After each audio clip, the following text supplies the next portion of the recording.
Welcome, everyone. Think of our time together today as a high-level executive coaching session. I'm absolutely thrilled to guide you through this explainer, where we're going to take the truly groundbreaking concepts from Tony Robbins' classic, Unlimited Power, and distill them down into a highly practical, no-nonsense corporate playbook. Whether you're leading a Fortune 500 division, steering a gritty startup, or really just looking to maximize your own professional trajectory, you are exactly in the right place. We're going to look at the exact frameworks that turn your average, everyday managers into exceptional visionary leaders. Okay, let's dive right into this core question that stares every single professional in the face.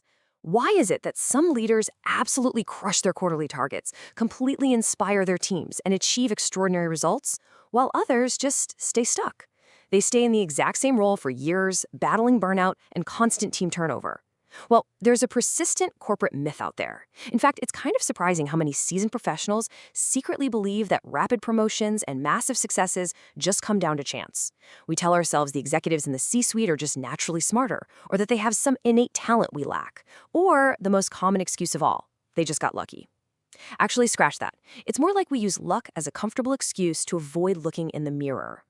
But when we actually strip away the fancy titles and look at the data, we see a very, very different reality.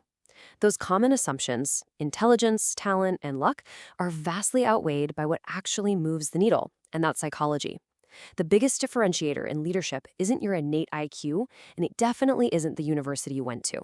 It's the mastery of your own mind. It's how you regulate your emotions under immense pressure, the core beliefs you hold about your own capabilities, and the daily, consistent actions you take. Master your psychology, and you completely architect your professional potential. It's a real game changer. So, consider this your itinerary for optimizing your leadership mindset and your team's execution.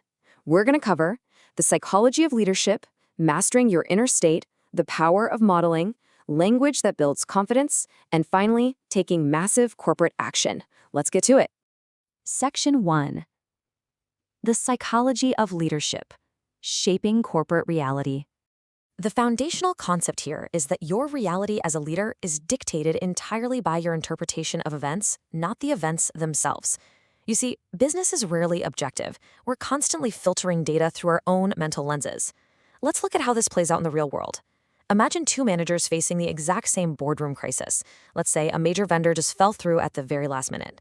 Manager A looks at this and sees a complete disaster. Panic immediately sets in, the team is super stressed, and the focus instantly shifts to who to blame.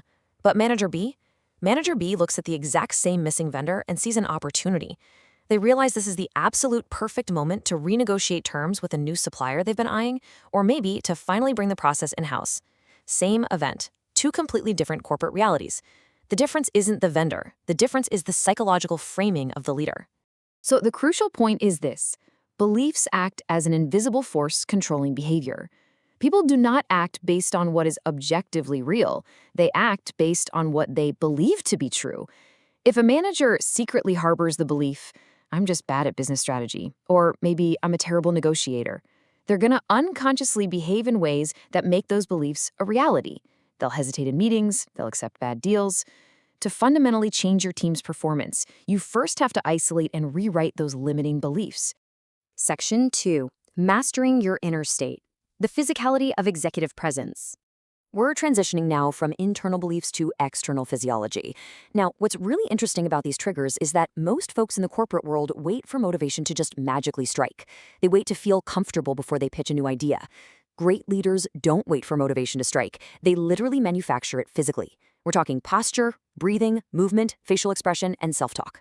If you walk into a high-stakes negotiation with your shoulders slumped, taking shallow breaths and frowning, well, your brain receives the signal that you are already defeated. Your creativity drops, your energy plummets. But if you instantly shift these physical triggers, if you pull your shoulders back, breathe deeply, adjust your expression, you instantly change your chemical state. You manufacture confidence, focus, and energy right on demand. Executive presence is a physical habit long before it's a mental one. Moving on to Section 3, the power of modeling. Success leaves clues. In the corporate world, we waste literally thousands of hours trying to reinvent the wheel through trial and error. We try to figure out leadership on the fly. Instead, use this executive modeling checklist. If you have a VP in your organization who flawlessly navigated a massive supply chain crisis last year, don't just admire them from afar, model them. Study their emails to see exactly how they structured bad news. Observe their meetings to see how they manage panic in the room. How do they react when a client pushes back? Emulate their tone. Analyze their pivots. Success follows very specific, repeatable patterns. By adopting the habits of top performers in your industry, you're creating a direct shortcut to excellence for both yourself and your team. Section 4. Language that builds confidence. Words shape emotions. As a leader, your vocabulary is your single most utilized tool. The words you constantly repeat in your office literally become the psychological reality of your team. And this brilliantly illustrates the immense power of a micro-language shift, calling a situation a problem versus calling it a challenge. Imagine walking into a team meeting and saying, "Listen up, we have a massive problem." Instantly, the team's stress spikes, defensiveness kicks in, the energy completely drains out of the room. Now imagine walking in and saying, "All right, team, we have a massive challenge." It is the exact same situation, but a completely different emotional reaction. A challenge implies it can be overcome, right? A challenge sparks competitive energy and motivated confidence. That tiny, almost invisible vocabulary shift changes the entire trajectory of the meeting. It's the exact same dynamic with the questions we ask. Our brains are essentially giant search engines, dictating where our energy goes based on what we search for. If a project fails and you ask, why are we always so unlucky? Your brain will find answers to validate that question. It'll pull up every past failure to prove you right. But if you instead ask, what's the next step? Or what can we learn from this? Your brain immediately searches for solutions. Better questions yield better corporate decisions. We have to stop dwelling on bad luck and start asking questions that absolutely demand forward momentum. Which brings us to Section 5, taking massive corporate action. Execution is everything.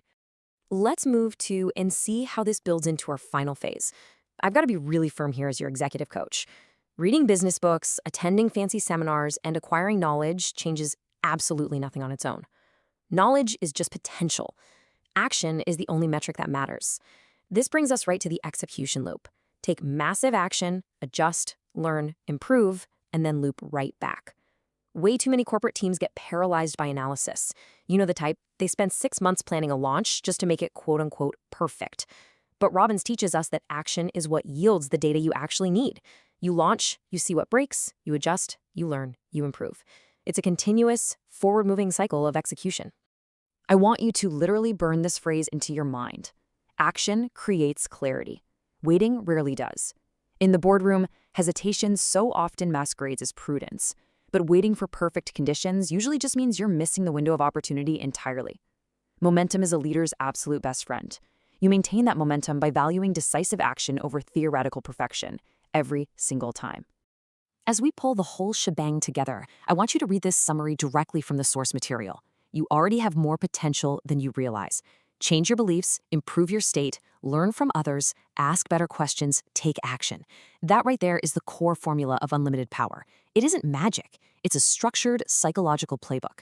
You now hold the exact tools to consciously control your habits and drastically influence your future. So, I'll leave you with this final vital question. Look at your own beliefs, look at your posture, and listen to your language today. If you change absolutely nothing about your psychology tomorrow, how much of your team's potential are you just leaving on the table? The playbook is in your hands. Now it's time to build. Thanks so much for joining me on this explainer, and I will see you in the next one.